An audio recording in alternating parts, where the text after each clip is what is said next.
மணி பாருங்க, நைட்டு 9:45 இப்பதான் இந்த ஞாபகம்லாம் வருது. அப்படி நைட்டு 10 மணிக்கு நானும் என் ஹஸ்பண்டும் பள்ளிப்பாளையம் கிளம்பி போனோம். விஜயலட்சுமி டெக்ஸ்டைல் கீழே சந்தில ஒரு கடை இருக்கு. இங்க ஊர்ல இருக்கிற மல்லிகை கடை, பொட்டி கடைக்கு தேவையான ஸ்நாக்ஸ் எல்லாமே இங்கதான் ஹோல்சேல் ரேட்ல எல்லாரும் வாங்கிட்டு போவாங்க. கை முறுக்கு அப்படியே 100 ரூபா, கூட இருக்கிற இந்த முறுக்கு 35 ரூபா. இது தேங்காய் பால் முறுக்காமா. கூட இன்னும் நிறைய ஸ்நாக்ஸ் வச்சிருந்தாங்க. ஆனா இந்த ஸ்நாக்ஸ் மட்டும் என்ன பேருன்னே தெரியல. தெரிஞ்சா கண்டிப்பா கமெண்ட்ல சொல்லுங்க. நாங்க சுகர் கட் பண்ணதுனால ஸ்வீட் ஆட் பண்ணிருக்க எந்த ஒரு ஸ்நாக்ஸுமே வாங்கல. கூடவே சின்ன குழந்தைங்களுக்காக இந்த கலர் கலரா கிளே வச்சிருந்தாங்க. இது அப்படியே 40 ரூபா சொன்னாங்க. அப்படியே இந்த தட்டுவடை செட்டு வீட்லயே செய்யலான்னு அந்த பாக்கெட்டும் வாங்கியாச்சு. ஏற்கனவே சொன்ன மாதிரி தேங்காய் பால் முறுக்கு 35, இந்த வேர்க்கடலை 1/2 கிலோ 80, இந்த தட்டுவடை அப்படியே பாக்கெட்டோட 70, அப்புறம் இந்த பாப்பர்ஸ் 3 சேர்த்து 20. மொத்தமா எங்களுக்கு 205 ரூபா ஆச்சு. பள்ளிப்பாளையம் பஸ் ஸ்டாப் அது.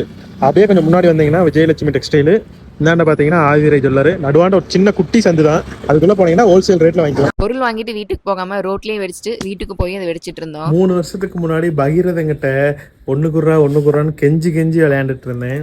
இப்போ நானே காசு போட்டு வாங்கிட்டேன்.